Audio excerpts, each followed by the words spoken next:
ஸ்தோத்திரம். Praise the Lord. கர்த்தருக்கு ஸ்தோத்திரம். Praise the Lord. கர்த்தருடைய பரிசுத்த நாமத்துக்கு மகிமை உண்டாகட்டும். ஆண்டவராகிய இயேசுவின் நாமத்தினாலே நான் உங்களை இந்த பைபிள் இன்ஸ்டியூட் வகுப்புக்கு சிகன் மார்க் பைபிள் இன்ஸ்டியூட் வகுப்பு அன்புடன் வரவேற்கிறேன். அது மாத்திரம் இல்லை, ஆன்லைன்லேயும் இந்த ஸ்டடியிலே கலந்து கொள்கிற ஒவ்வொரு தேவ ஊழியர்கள், தேவ பிள்ளைகளையும் நான் வாழ்த்துக்கிறேன், வரவேற்கிறேன். இந்த முறை ரெண்டும் சேர்ந்து இணைந்து நடத்த வேண்டிய ஒரு சூழ்நிலை. அதனால் நம்ம இன்னைக்கு ஒரு சபையில் சிகன் பார்க் பைபிள் இன்ஸ்டியூட்டில் நாம் இங்கே கூடி வந்திருக்கிறோம். கர்த்தருக்கு ஸ்தோத்திரம். ஹலோ, கேட்குதா? ஆன்லைனில் பார்க்க முடியுதா? சரி,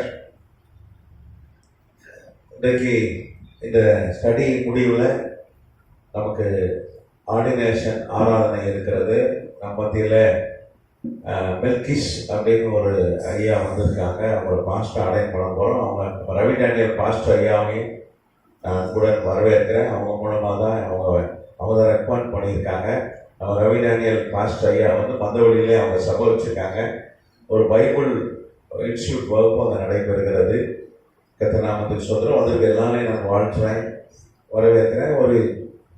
இன்றைக்கு பழைய ஏற்பாடு ஆய்வு அப்படின்ற ஒரு பாடத்திலிருந்து நம்ம சில காரியங்களை கற்றுக்கொள்ள போகிறோம். பழைய ஏற்பாடு ஆய்வு, ஓல்டு டெஸ்டமெண்ட் சர்வே.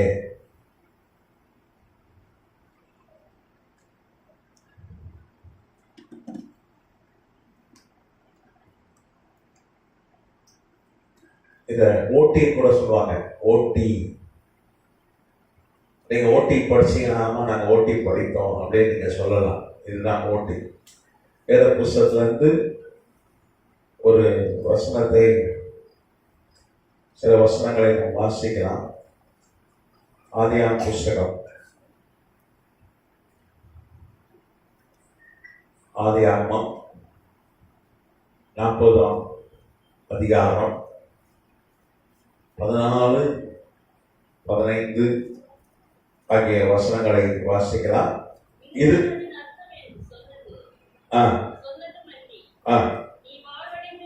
நீ வாழ்வடைந்திருக்கும் போது என்னை நினைத்து என் மேல் தயவு வைத்து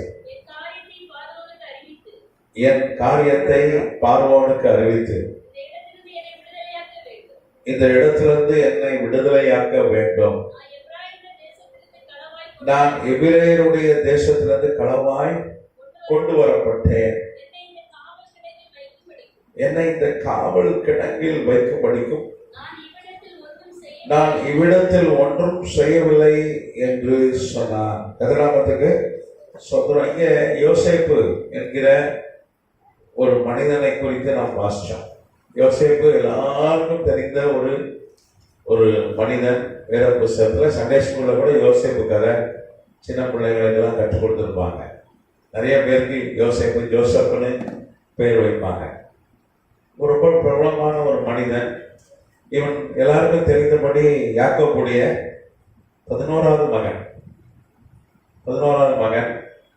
நீங்க பார்த்தீங்கன்னா அவனுடைய தாய், அவன் 13 வயதாக இருக்கும்போது மரித்து போய்விட்டார். அவனுடைய தாயார் பேர் ராகேல்.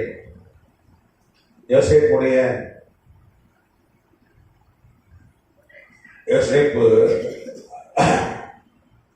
தாய் ராகேல். யோசேப்புக்கு எத்தனை வயது? 13 வயது. மரித்து போனார்.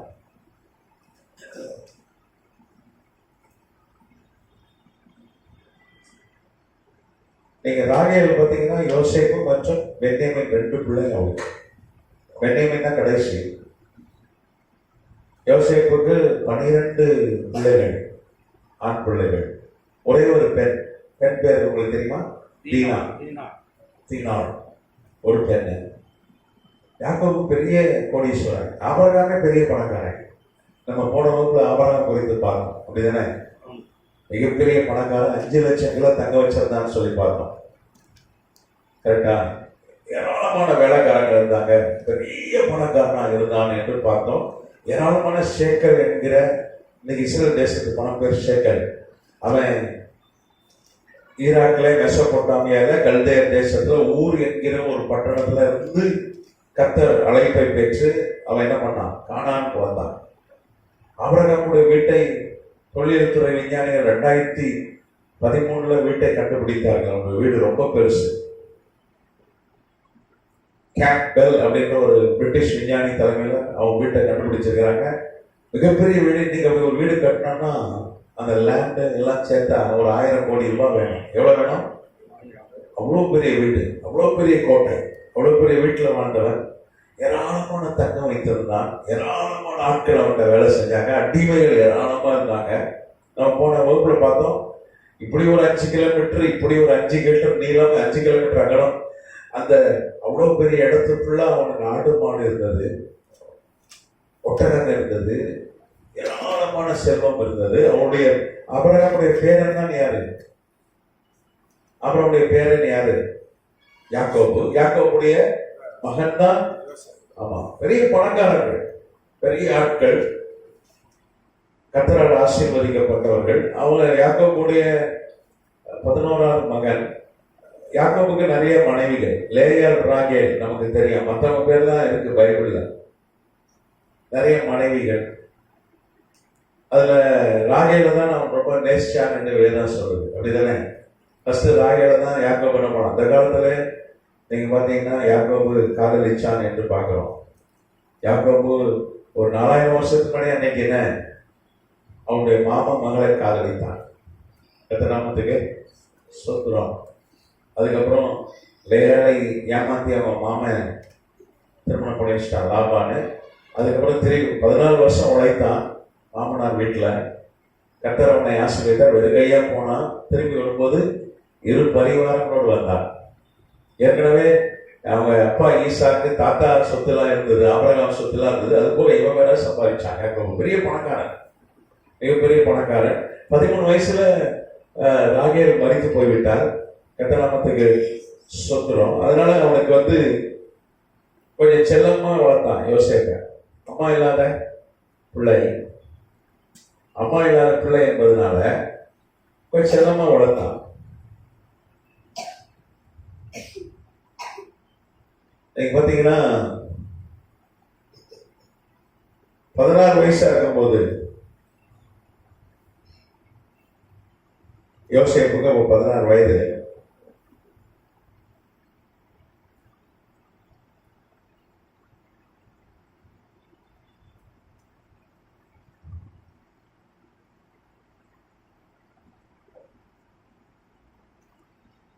வயதா இருந்த பொழுது எகிப்துக்கு அடிமையா விற்கப்பட்டான்.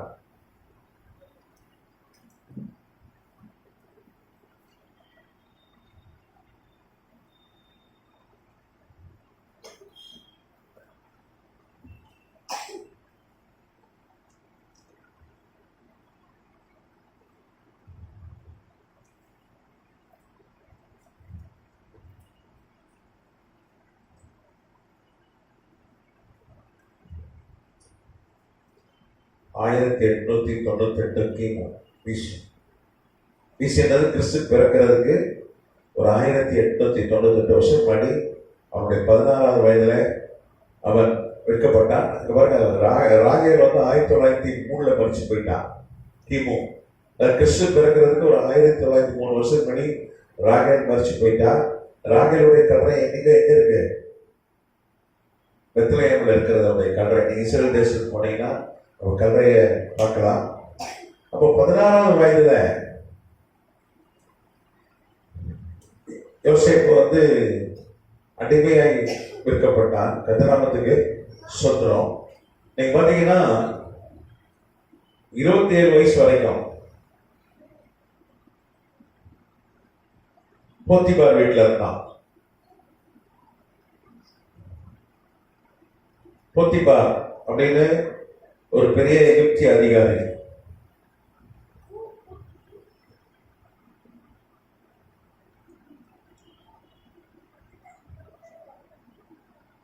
உயர் அதிகாரி வீட்டில் இருந்தான்.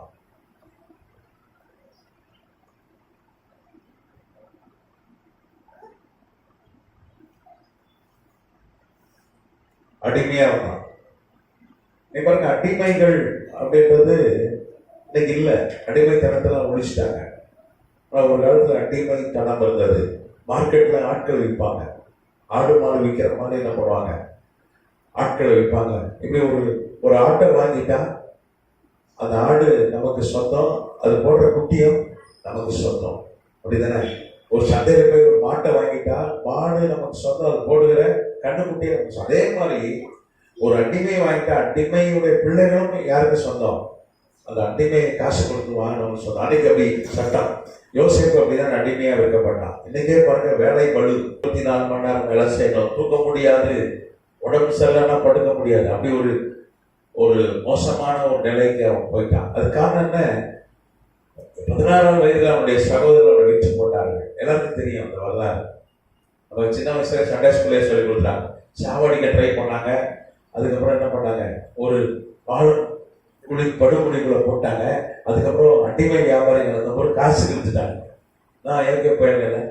அந்த காலத்துல எப்படி திக்கிதான், அந்த காலத்துல பாசமா இருப்பாங்க அப்படின்னு சொல்லுவோம். அப்படிதானே? அண்ணன் தம்பி பாசம். ஆனா அண்ணன்மார் அத்தனை பேரும் சேர்ந்து வித்துட்டாங்க. 10 பேர் சேர்ந்து இவனை வித்துட்டான். காரணம் இவன் கோவம். ஏன்னா அவங்க அப்பா ரொம்ப பாசமா இருந்தார். இவனுக்கு பிள்ளை அம்மா கிடையாது.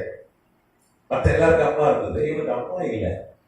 அம்மா இல்லாத பிள்ளை அப்படின்னு சொல்லி ரொம்ப செல்லும். இன்னைக்கு கூட நான் நியூஸ், டெலிவிஷன் நியூஸ்ல பார்த்தேன். உத்தரப்பிரதேசில் ஒரு ஸ்கூல் படிக்கிற பிள்ளைய டீச்சர் அடிச்சு விட்டாங்க.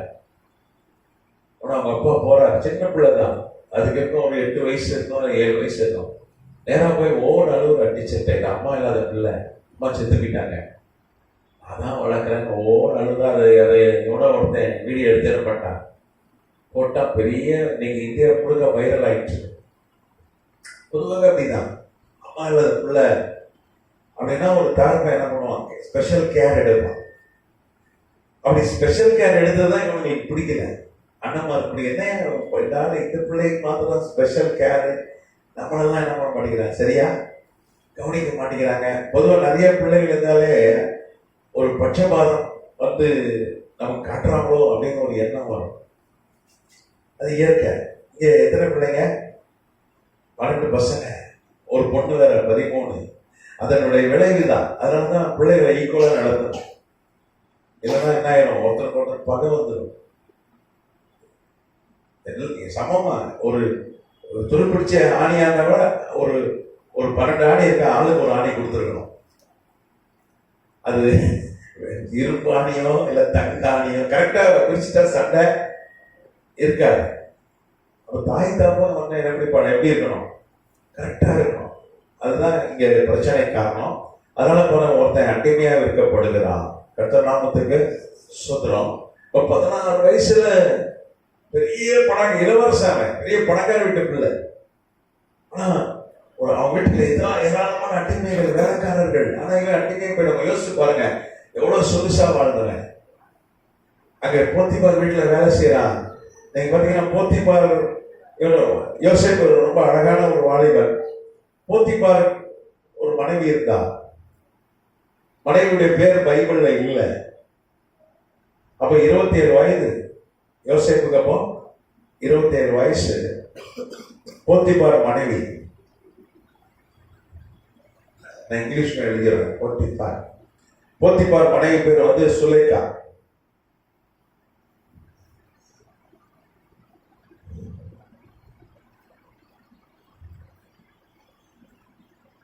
போத்திபார் மனைவி பைபிள்ல பேர் எழுதப்படல. ஏன் எழுதப்படலன்னா, எல்லாரும் பேர் எழுதுனா பைபிள் பார்த்தாங்க, பைபிளே போதாது. அதனால கர்த்தர் நமக்கு சின்ன பைபிளா இருக்கணும்காக நிறைய காரியங்களை சுருக்கி நமக்கு கர்த்தர் கொடுத்திருக்கிறார். எல்லாமே எழுதுனா நம்ம பைபிளை கையில தூக்கிட்டு வர முடியாது. ஏன்னா வேதனை சொல்லுது, இந்த உலகம் கொள்ளாது, இந்த புஸ்தகம் கொள்ளாது. அதனாலதான் நீங்க வெளிப்படுத்துற விசேஷம் 10ஆம் அதிகாரம் பார்த்தீங்கன்னா யோவானுக்கு அந்த சின்ன பைபிளை கர்த்தர் காட்டுறார். அன்னைக்கெல்லாம் பைபிள் தோல் சுருள், அதுக்கப்புறம் பேப்பரின்னு ஒரு செடியை அரைச்சி பெருசு பெருசா எழுதுவாங்க மை வச்சு. இந்த சர்ச்சை பத்தாது, அவ்வளோ புதிய ஏற்பாடு வைக்க இந்த சர்ச்சை பத்தாது, அவ்வளோ பெருசா இருந்தது. ஆனா கர்த்தர் யோவானுக்கு ஒரு தரிசனம் காட்டுறாரு, சிறு புஸ்தகமா நான் பைபிளை நான் தருவேன். அதே மாதிரிதான் கர்த்தர் 1540 1540, அதாவது 16ஆம் நூற்றாண்டுல கர்த்தர் ஒரு சின்ன பைபிளை, ஒரு சிறு பைபிளை கொடுத்தார். பைபிள் ஜெனிவா பைபிள், அதுதான் ஃபர்ஸ்ட் சின்ன பைபிளாய் அச்சடிக்கப்பட்டது. கர்த்தர் நாமத்துக்கு சோத்திரம். 500 ஆண்டுக்கு முன்னாடி அந்த தீர்க்க தரிசனம் நிறைவேறிச்சு. அதனால நிறைய பேர்கள் அவர் எழுதல. ஆனா வேதம் சொல்லுது, நம்ம பரிசுத்த ஆவியானவர் சகலவற்றையும் நமக்கு போதிப்பார். நமக்குள்ள பரிசுத்த ஆவியானவர் ஆண்டவர் வைத்திருக்கிறார். அவர் பெரிய ஆசிரியர், எல்லாவற்றையும் என்ன பண்ணுவார்? போதிப்பார். அது மாத்திரம் இல்ல, நமக்கு ஊழியக்காரர்களை போதகர்களை கர்த்தர் வைத்திருக்கிறார் போதிக்கிறதுக்கு. அதனால அவர்கள் மூலமாய் நமக்கு என்ன பண்ணுவார்? ஆண்டவர் அவர் எல்லாவற்றையும் காண்பித்து கொடுப்பார். கர்த்தர் நாமத்துக்கு ஸ்தோத்திரம். வரலாறு என்ன சொல்லுது? வரலாற்று பதிவுகள் நீங்க நிறைய வரலாற்று ஆசிரியர்கள் யோசேப்பு வரலாறு எழுதியிருக்கிறாங்க. நீங்க பாருங்க, இசுபியஸ் ஒரு வரலாற்று ஆசிரியர்.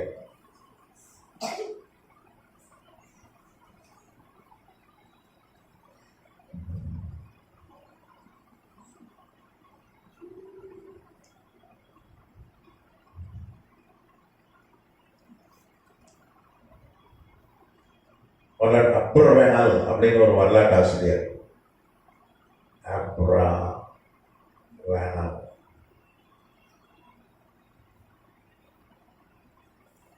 இவர் ஒரு வரலாற்று ஆசிரியர். அப்புறம் இசுபியஸ்,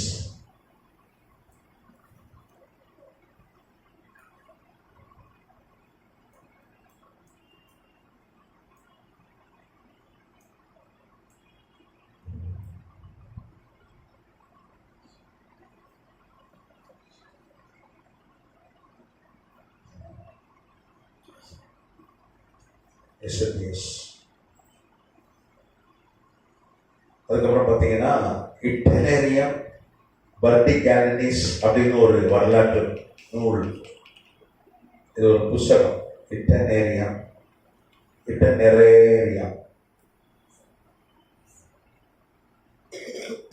பர்டிகாலினிஸ்.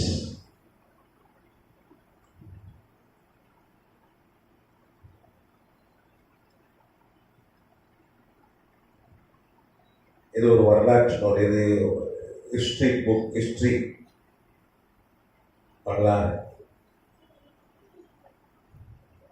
இவங்க என்ன சொல்றதுன்னா, அதோட இந்த போத்திபாருடைய மனைவி பேர் சுலைக்கா 27 வயசா இருக்கும் பொழுது அவர் பொய் குற்றச்சாட்டை வைக்கிறார். என் மீது அவர் பாலியல் வன்முறை குற்றத்தை செய்தான் என்று ஒரு பொய்யான குற்றச்சாட்டை யோசேப் மீது வைக்கிறார். யோசேப் வரலாம் எல்லாரும் செய்ய, அவன் கூப்பிடுறான் பாவம் செய்யறதுக்கு, அவன் மறுக்கிறான். அதனால என்ன பண்றார்? ஒரு பொய்யான குற்றச்சாட்டை வைக்கிறார்.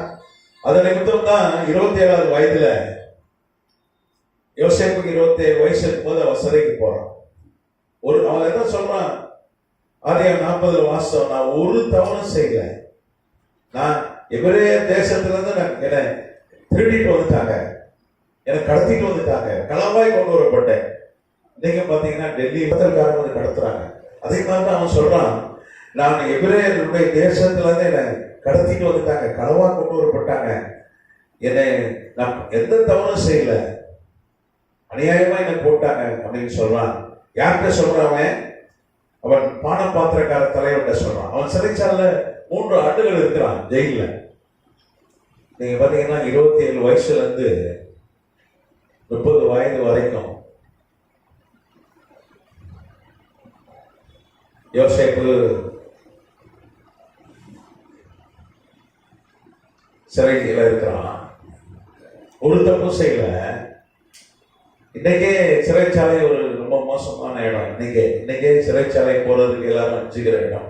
இன்னைக்கு சிறைச்சாலை எல்லா வசதியும் இருக்கு, மனித உரிமைகள் எல்லாம் கண்காணிக்கப்படுகிறது என்று சொல்லப்பட்டாலும் இன்னைக்கும் ஜெயிலுக்கு போறதுக்கு ஒரு தயக்கம் எல்லாருக்கும் இருக்கு. ஆனா அன்றைக்கு ரொம்ப மோசம் சிறைச்சாலை, 4000 வருஷம் படி. அதனால அவன் சொல்றான், அநியாயமா என்னை ஜெயில போட்டாங்க, நான் ஒரு தவறும் செய்யலன்னு சொல்லி பானபாத்திரக்காரன்ட்ட சொல்றான்.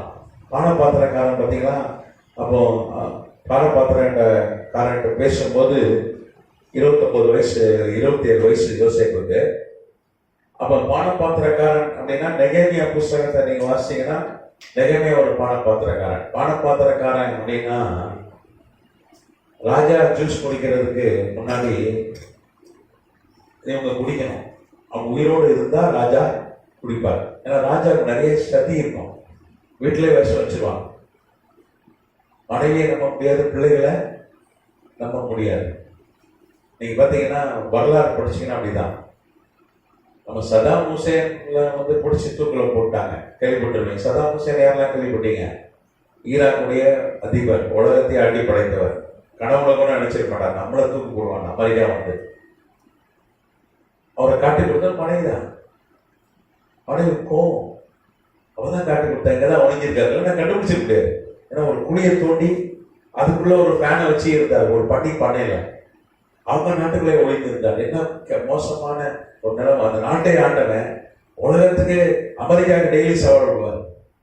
நம்ம சென்னையில் ஒரு ரசிகர் பண்றதுங்க 90களில் அதனுடைய ரசிகர் மன்ற தலைவர் ஒருத்தர் எனக்கு தெரியும். நான் மெக்கானிக் ஷாப் போவேன், அவங்க பேசுவோம் பாருங்க. நானும் அப்படியே ஆள் பார்ப்போம்.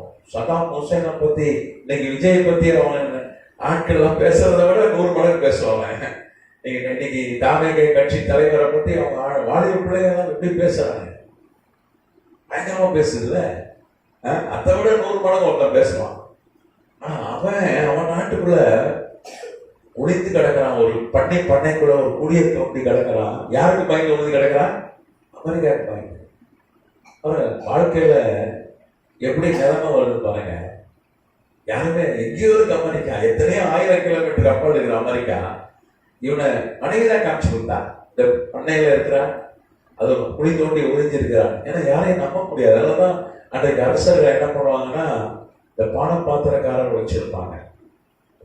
நான் ஒரு முறை ஒரு 5 ஸ்டார் ஹோட்டல்ல ஓபன் பண்ற நிகழ்ச்சியை நான் பார்த்தேன்.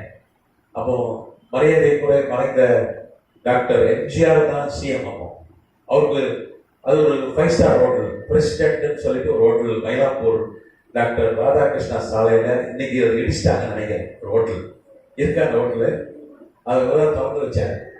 அன்னைக்கு ஒரு சிஎம் அவருக்கு கொஞ்சம் ஸ்வீட்லாம் கொடுத்தாங்க, கொஞ்சம் உணவுலாம் வச்சாங்க. அவர் எடுத்தவொடனே சாப்பிட எல்லாம் சாப்பிட்டாங்க. பக்கத்துல ஒரு ஆள் இருந்தான், அவன் சாப்பிட்டான்.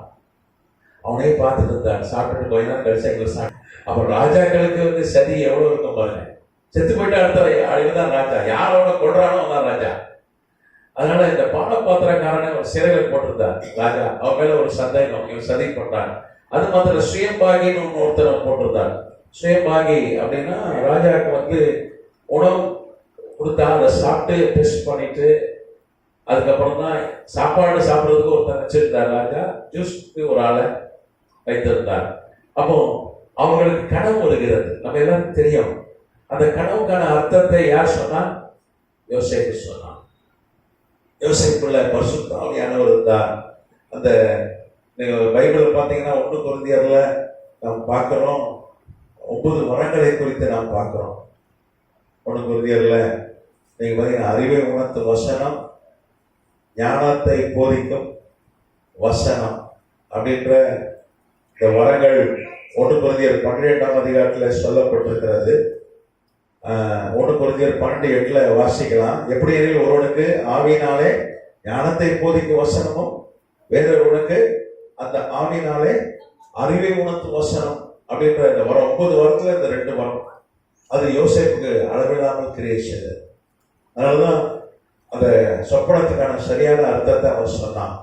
அப்போ சொல்லிட்டு தான் சொல்றான், உங்களுக்கு நான் இந்த 3 நாள் உங்களுக்கு விடுதலை கிடைச்சிடும்னு சொல்றான். யாருக்கு?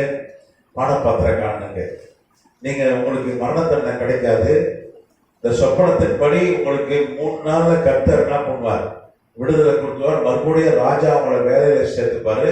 நீங்க அரண்மனைக்கு வேலைக்கு போயிருவீங்க, ராஜா பக்கத்துல போய் நின்றுவீங்கன்னு சொன்னா, போகும்போது தான் சொன்னா, என்ன சொன்னா, அநியாயமா என்ன பண்ணிட்டாங்க, என்னை தள்ளிட்டாங்க. நீங்க என்ன பண்ணுங்க, என்னை நினைத்து என் மேல் தயவு வைத்து என் காரியத்தை பார்வோனுக்கு நீங்க சொல்லுங்க அப்படின்னு சொன்னாங்க. ஆனா நீங்க ஆதியாகமம் 41:1 சொல்லுது, 2 வருஷம் சென்ற பின்பு. அதுக்கு முன்னாடி பாருங்க, அதே ஆதியாகமம் 40:23 சொல்லுது, ஆனாலும் பானபாத்திரக்காரின் தலைவன் யோசேப்பை நினையாமல் அவனை மறந்து விட்டான். சாதாரண விஷயம் இல்லை, அவன் வாழ்க்கையில் நடக்க போறத சொன்னான். யோசேப்பு 3 நாள் உங்களுக்கு என்ன விடுதலை, 3 நாள்ல இழந்து போன பதவி உங்களுக்கு வந்துடும் அப்படின்னு சொல்லி அனுப்பினான். ஆனா அவனையே யார் மறந்துட்டான்? இந்த பானபாத்திரக்காரன். எவ்வளவு அயோக்கியம் பாருங்க இந்த பானபாத்திரக்காரன். ஒரு கலசம் தண்ணி கொடுத்தா கூட நமக்கு மறக்கக்கூடாது, நன்றி மறக்கக்கூடாது அப்படின்னு வேதம் சொல்லுது. நம்ம சின்ன வயசுல தான் பெரியோர்கள் சொல்லி கொடுக்குறாங்க, உப்பிட்டவரை உள்ளளவும் நன்றி மறப்பது நன்றன்று அப்படின்னு திருவள்ளுவர். ஆமா, இப்படி நமக்கு சின்ன வயசுல சொல்லி கொடுத்து நன்றி மறக்கக்கூடாதுன்னு எத்தனையோ பைபிள்ல நிறைய சொல்லப்பட்டிருக்கு, எல்லா பெரியவர்களும் சொல்றாங்க. ஆனா இவன் இந்த பணம் பாத்திரக்காரன் நன்றி மறந்து விட்டான். 2 வருஷம் மறந்துட்டான். நீங்க மனிதன் மறந்துடுவான்.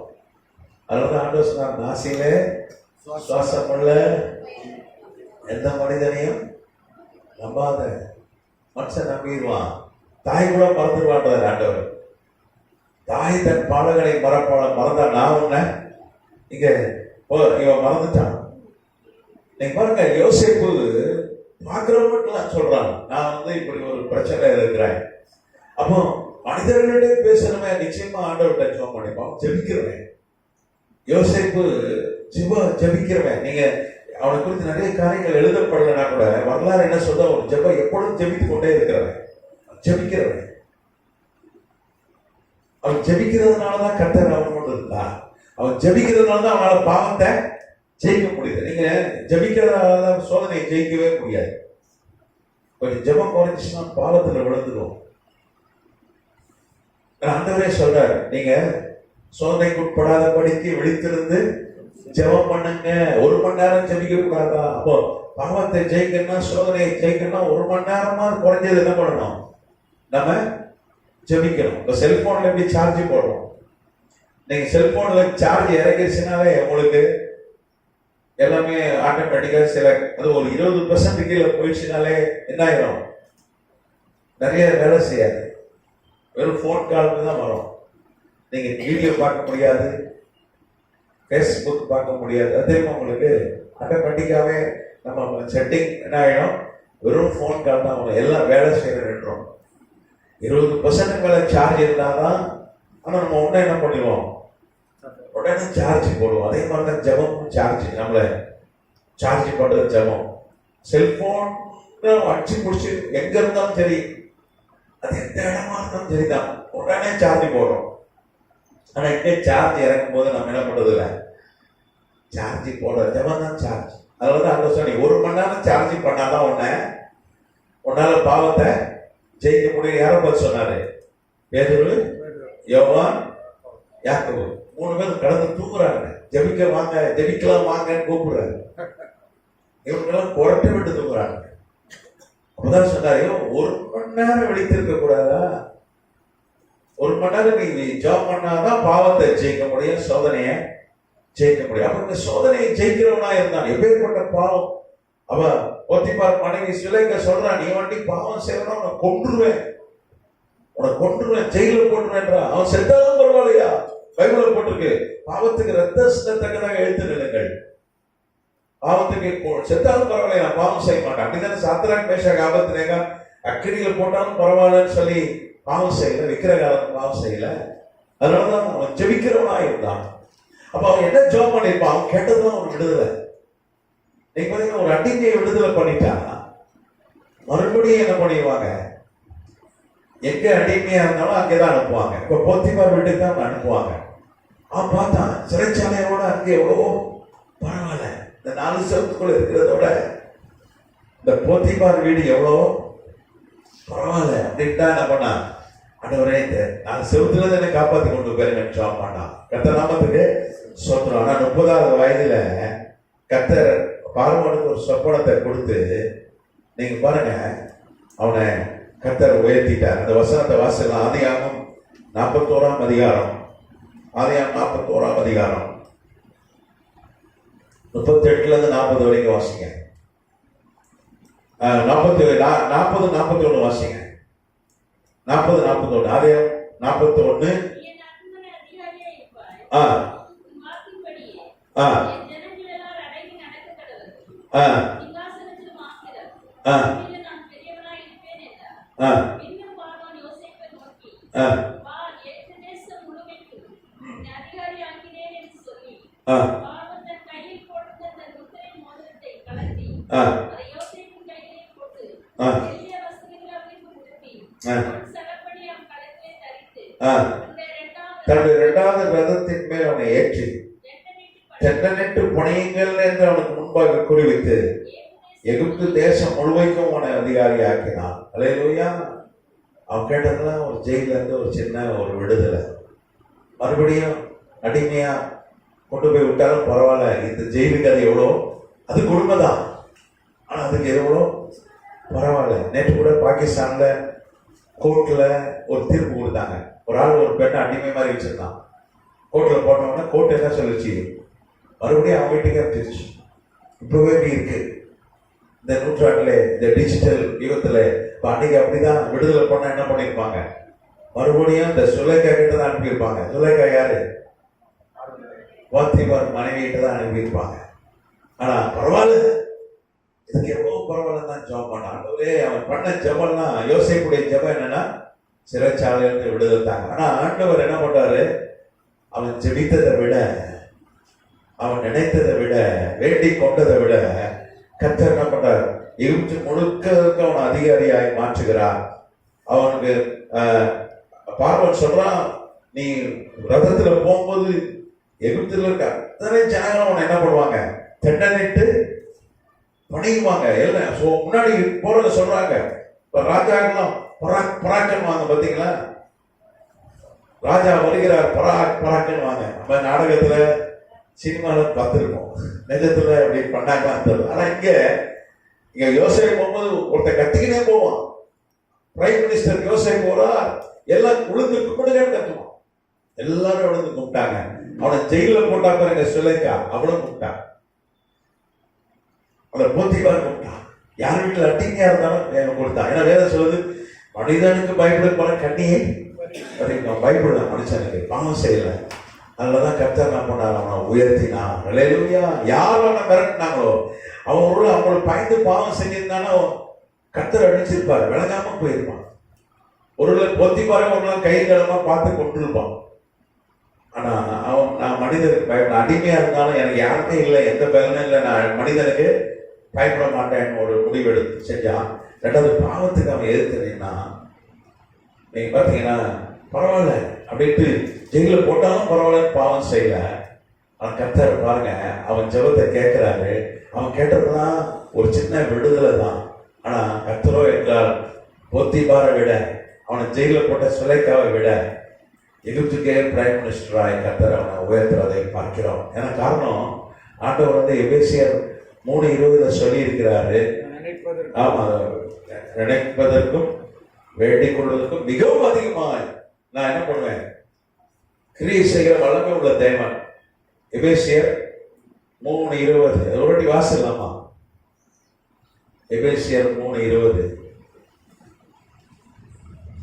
பவுல் சொல்றான், நான் நினைச்சதை விட, வேண்டிக் கொண்டதை விட மிகவும் அதிகமாய் கர்த்தர் என் வாழ்க்கையில வல்லமை உள்ள காரியங்களை செய்தார்னு சொல்றான். அதுதான் கர்த்தர் யோசேப்புக்கு செய்யறார். அவன் ஜெபம் பண்ணதான் ஒரு சின்ன மேட்டர். மறுபடியும் நான் போய் சுலேகா கிட்ட அடிமையா போயிடுறேன், போத்திபார்கிட்ட அடிமையா போயிடுறேன், இந்த ஜெயில் வாழ்க்கை வந்து எனக்கு வேண்டாம் ஆண்டவரே அப்படின்னு ஜெபம் பண்ணான். ஆனா ஆண்டவரோ அந்த போத்திபாருக்கு மேல, இந்த சுலேகாக்கு மேல, எந்த தேசத்துல அடிமையா தானாங்க, எகிப்துக்கே கர்த்தர் அவனை அதிகாரியாய் பிரைம் மினிஸ்டராய் உயர்த்தினார். கர்த்தர் நாமத்துக்கு ஸ்தோத்திரம். நீங்க பாத்தீங்கன்னா அக்டோபர் 2009 நான் ஒரு பத்திரிகை செய்தி வாசிச்சேன். 2009 அக்டோபர் மாதம் 10 நான் ஜெருசலேம் போஸ்ட்னு ஒரு பத்திரிகை செய்தி வாசித்தேன். ஜெருசலேம் போஸ்ட் பார்த்தீங்கன்னா இஸ்ரேலில் ஒரு பிரபல பத்திரிகை. அது ஜெருசலேம் போஸ்ட்.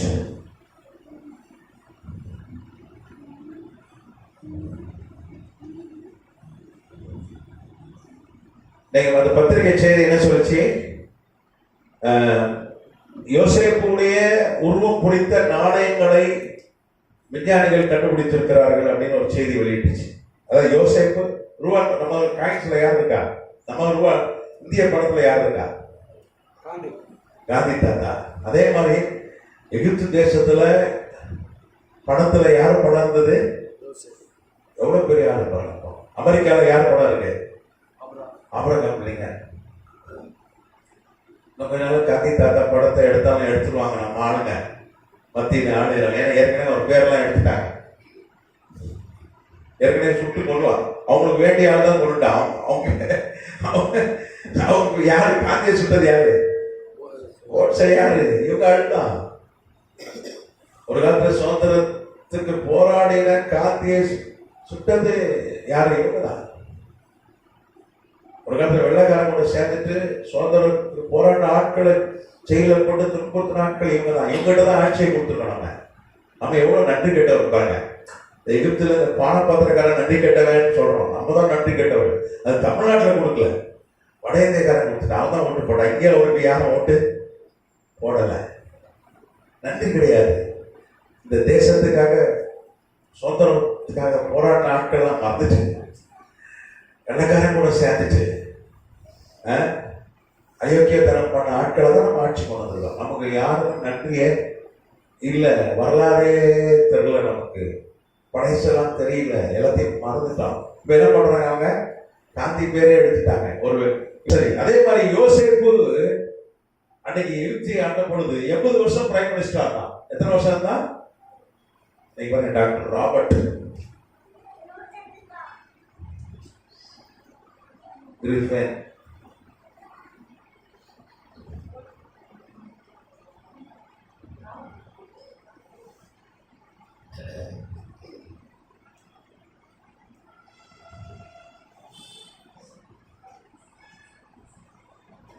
இந்த விஞ்ஞானி தலைமையில தான் அந்த நாணயங்களை கண்டுபிடித்தார்கள். பழைய யோசேப்பு காலத்து நாணயங்களை. அந்த நாணயங்கள் எங்க இருக்குன்னா எகிப்துல மியூசியத்துல இருக்கு.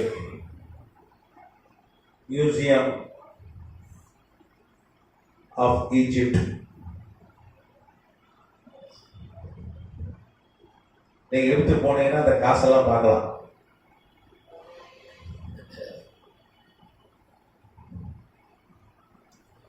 அவங்க கேட்டதெல்லாம் அடிமைக்கு பார்த்தீங்கன்னா ₹1 கூட சம்பளம் கிடையாது. எனக்கு சம்பளம் கூட வேண்டாம், நான் அப்படியே அடிமை வேலையை பார்த்துட்டு போறது, ஜெயில் வேண்டாம்னு சொல்ல மாட்டான். ஆனா ஆண்டவர் என்ன பண்ணாரு? தேசத்துக்கே ஒரு ராஜாவா உயர்த்தினார். அவனை ரூபா நோட்லயே அவன் படத்தை தான் போட்டு அச்சடிக்க உதவி செய்ய. யோசிச்சு பாருங்க, ₹1 அவனுக்கு சம்பளம் கிடைச்சிருக்கு. அப்போ நினைக்கிறதற்கும் வேண்டிக் கொள்வதற்கும் மிகவும் அதிகமாக கிரியை செய்யற கர்த்தர். இன்னைக்கு பார்த்தீங்கன்னா இங்க அவருடைய சிலை வைத்திருக்கிறார்கள். யோசேப்புடைய சிலை எங்க இருக்கு? எகிப்துல இன்னைக்கு இருக்கு. அவருடைய சிலை எகிப்துல இருக்கிறது. 6 அடி உயர சிலை. நான் எழுதுறேன்.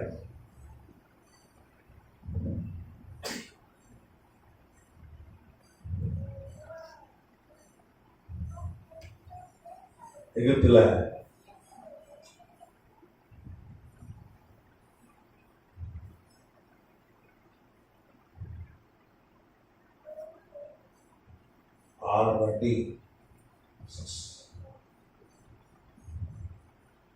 கையில செங்கோலோட. அது மாத்திரம் இல்ல, கருப்பு சிவப்பு வெள்ளை அங்கி போட்டிருக்கிற யோசேப்புடைய சிலை எங்க இருக்கிறது? எங்க இருக்கு? எகிப்துல இருக்கு. இதுக்கு இருக்கு. நீங்க போன பார்க்கலாம். ஒருத்தன் அவனுக்கு சிலை தான் வச்சிருக்காங்கயா. இப்பதான் சிலை வைக்கிறது ஃபேஷன்னா, அன்னைக்கே சிலை வச்சிருக்காங்க. அவனுக்கு எவ்வளவு பெரிய தலைவராக இருந்திருப்பான். 80 வருஷம் யாராவது சிஎம் ஒரு பிரைம் மினிஸ்டர் இருக்க முடியும்? யாருமே இருக்க முடியாது. 110 வருஷம் வரைக்கும் 80 வருஷம் சிஎம் தான்.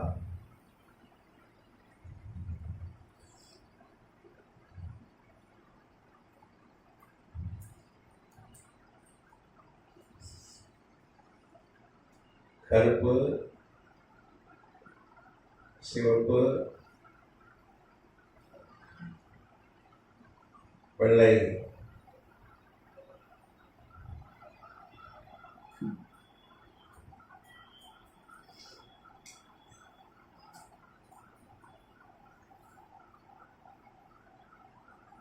இந்த சிலை பார்த்தீங்கன்னா கருப்பு சிவப்பு வெள்ளை அந்த கலர் ட்ரெஸ் போட்ட யோசிக்கக்கூடிய சிலை இன்னைக்கு அங்கே இருக்கிறது. கத்தநாமத்துக்கு சொத்தம். இன்னைக்கு அவன் படம் போட்ட ரூபாய் நாணயங்கள் இருக்கிறது. அப்ப எவ்வளவு பெருசா ஆண்டவர் வைத்துட்டார். அவன் அதெல்லாம் கேட்கல.